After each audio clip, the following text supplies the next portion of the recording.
Bom dia, meus irmãos e amigos, a graça e a paz de Cristo. Eu quero saudá-los, nessa manhã. Eu sou o professor Ricardo Narciso e estaremos caminhando esse mês com a disciplina de Geografia Bíblica. Eu quero me apresentar antes, Minha formação é na área empresarial, Eu sou formado em Gestão de Serviços em Atendimento pela Universidade Estácio de Sá.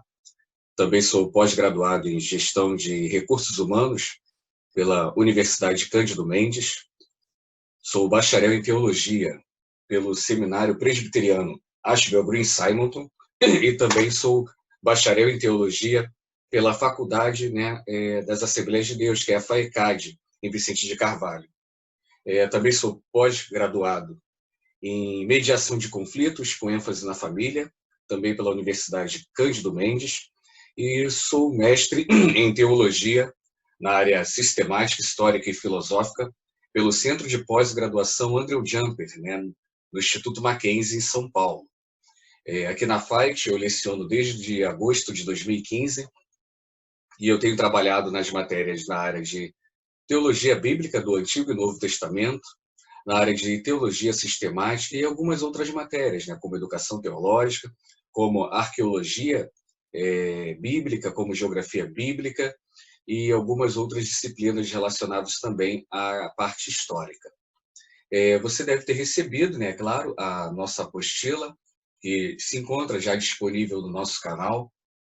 E essa primeira aula, eu quero falar com vocês sobre um apanhado geral da geografia.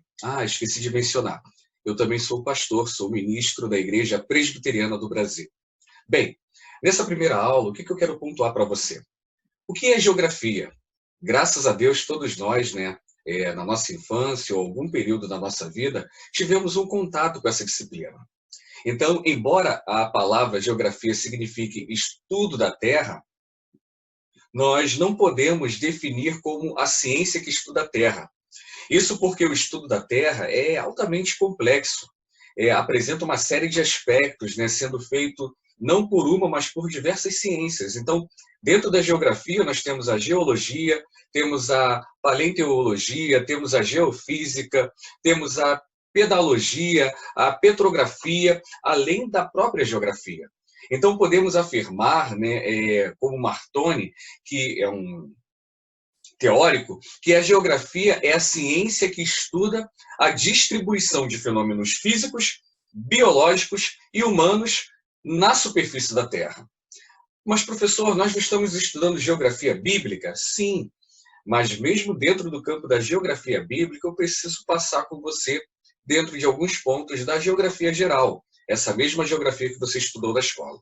Bem, segundo a sua etimologia, geografia vem da palavra ego e grafém, a palavra, gel e grafém. Gel traz uma ideia de terra, e grafém significa descrever. Então, geografia limitou-se a esse fato durante séculos a descrever a Terra. Somente a partir do século XIX, quer dizer, muito moderno, que assumiu-se esse caráter científico. Só que a geografia não vai se limitar a essa descrição. Ela começa a passar também a explicar os fatos. E aí é bem legal. Nós temos uma definição com o alemão Alfred Hettner, que ele diz que a geografia é o ramo de estudos da diferenciação regional da superfície da Terra e das causas da sua diferenciação.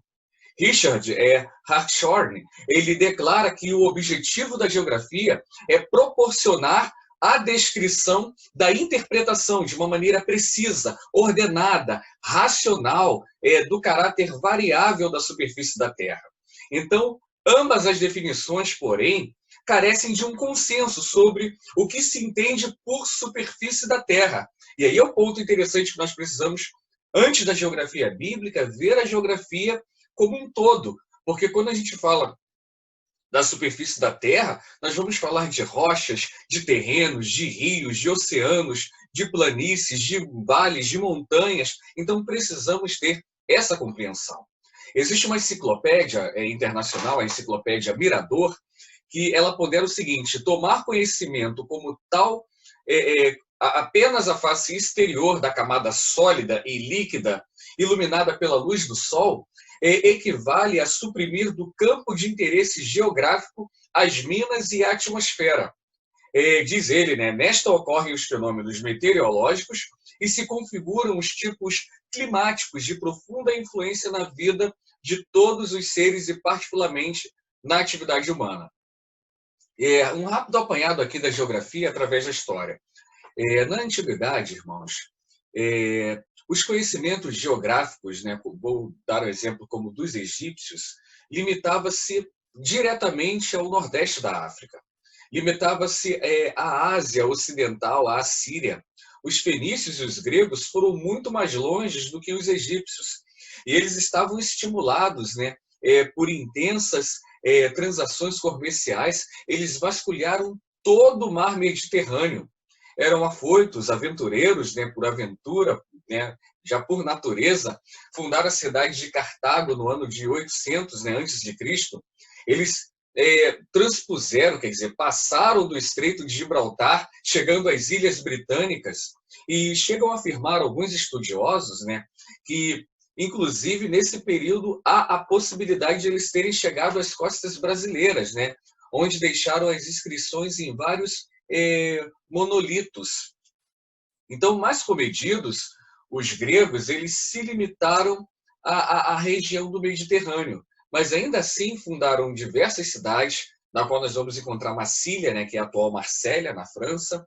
Alexandre Magno foi aquele que alargou os conhecimentos geográficos dos helenos, em virtude das rápidas, fulminantes e dilatadas, né, conquistas que ele teve. Né? Ele saiu da Macedônia, na Europa Oriental, e alcançou a Índia, no Extremo Oriente. Renomados pensadores gregos dedicaram-se ao estudo da geografia. Nós encontramos Píteas, Heródoto, Hipócrates, Anaximandro, Tales, Erastóstenes e também Aristóteles. Então, ele já tinha essa compreensão, né, do oceano, que os oceanos eram unidos em uma só massa líquida e que os continentes eram uma única massa de terra. Então, esse era o primeiro conceito que se tinha. E, inclusive, foi um conceito que teve também uma colaboração dos navegadores europeus dos séculos XV e XVI.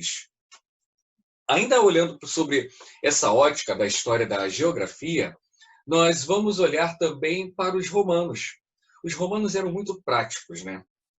E os romanos, eles não se limitaram a esse mundo que foi pintado pelos gregos, né? Os romanos foram bem mais além. E isso se dá, claro, em virtude das suas vastas conquistas, né? Eles começaram a largar sobremaneira os conhecimentos geográficos, né, de então. Os seus generais, durante as guerras expansionistas, elaboraram minuciosos relatórios acerca dessas novas possessões romanas. Júlio César, por exemplo, escreveu um comentário sobre a guerra contra os gauleses. E nessa obra nós vamos encontrar riquíssimos relatos, né, informações geográficas. Políbio e Estrabão, eles deixaram também importantes tratados geográficos. Quando nós olhamos os tratados de Estrabão, que são muito balizados, né? Ele, inclusive, é apontado como o pai da geografia, porque sem os seus apontamentos, né, os geógrafos posteriores certamente encontrariam grandes dificuldades para elaborar as descrições mais acuradas da Terra. Quando a gente sai desse período antigo, né, e entra na Idade Média, a geografia ela progrediu muito durante a Idade Média. Havia desculpe, na verdade ela não progrediu muito, né? Por quê? Porque havia um monopólio cultural e havia uma retenção muito grande por parte do clero romano, né? A gente está falando da Igreja Católica Romana, porque ela só transmitia ao povo as informações segundo ao seu critério e segundo estivesse em conformidade com os textos sagrados e as tradições católicas.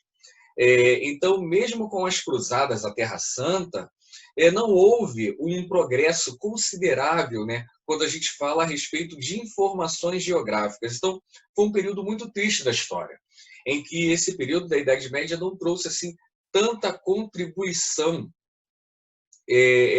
para a geografia.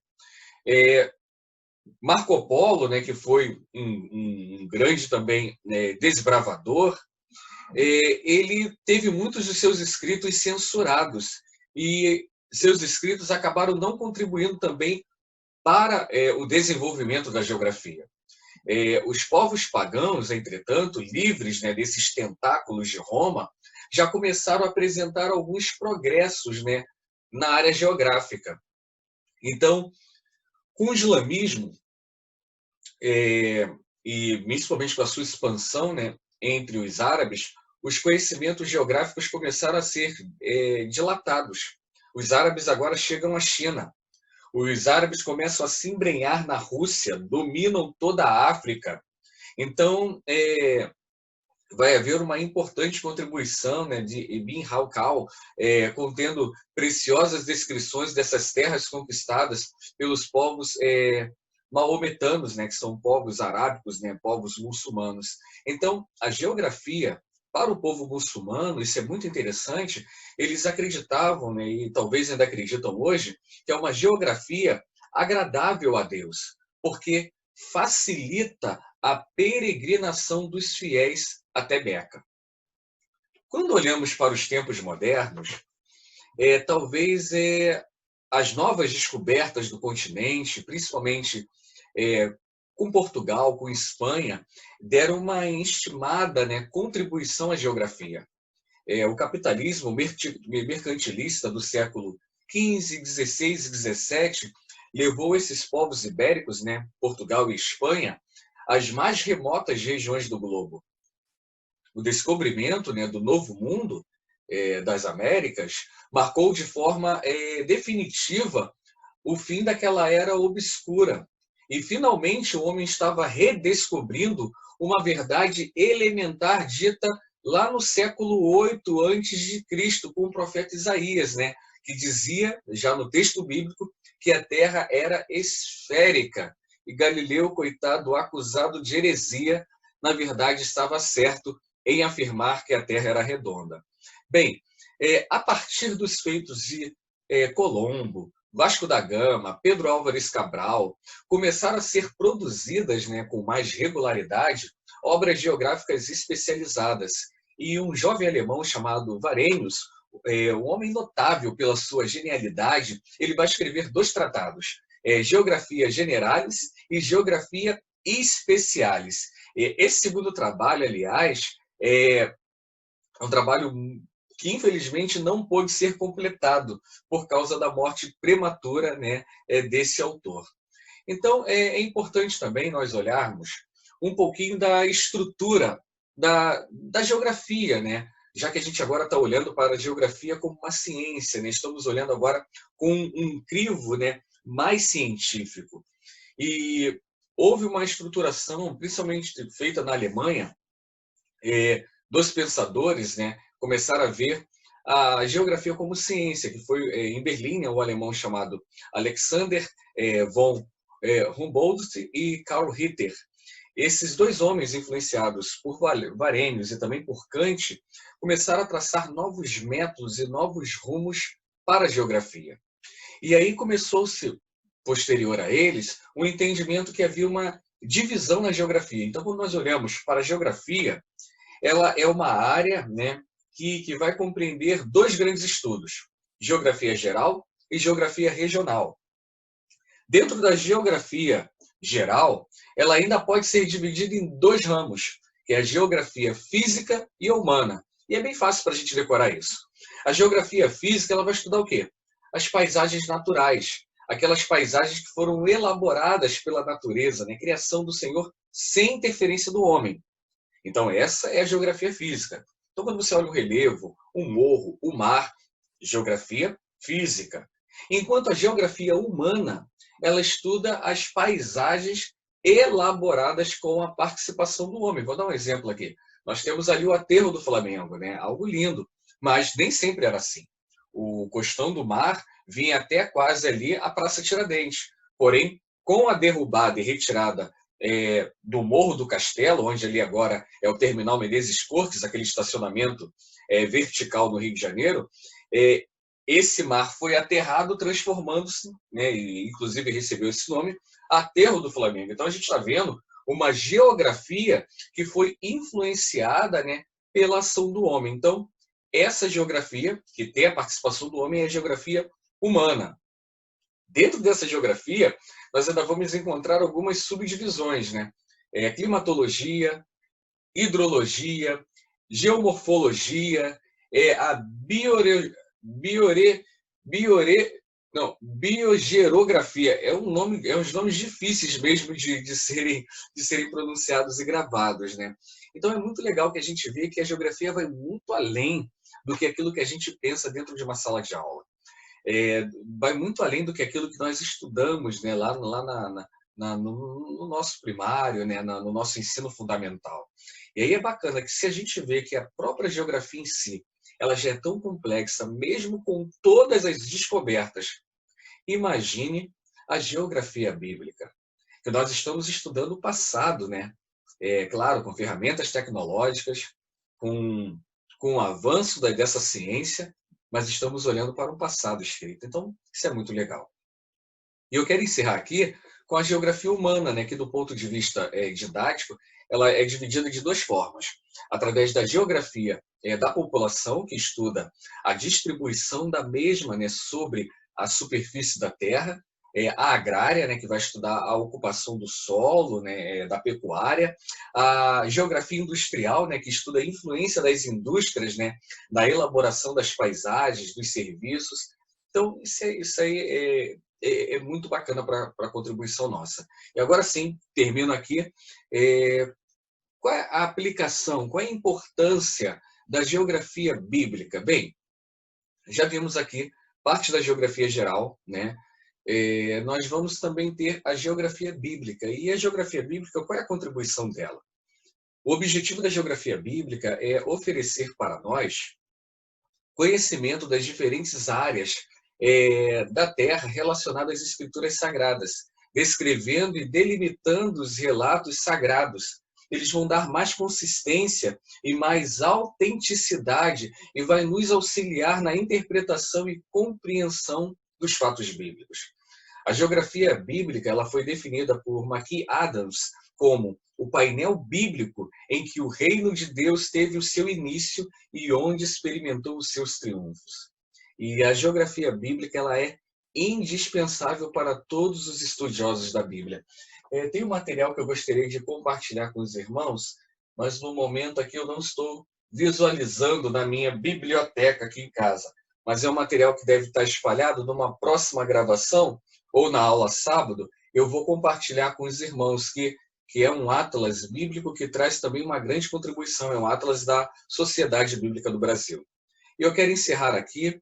Eu agradeço aí a sua participação, né, em assistir esse vídeo e estaremos juntos aí na primeira aula, agora no sábado. Espero que seja um momento proveitoso. Leia as páginas 1 até a página 5 e todas as dúvidas que você encontrar, nós vamos fazer esse fórum aí de perguntas e respostas e depois a gente avança um pouquinho na matéria. Que Deus, então, abençoe sua vida, que tenha bastante proveito, né, nesse momento. Eu sei que não é o ideal, que gostaríamos de estar em sala de aula. Eu sinto muita falta dos alunos dessa troca, mas, né, devido a esses protocolos estabelecidos pelo governo, é o que nós temos para nós estudarmos. Mas faça isso com afinco, faça isso com dedicação, para que você, de fato, tenha êxito, né, nesse momento aí do seu estudo teológico. Então, que Deus abençoe sua vida e até o próximo encontro.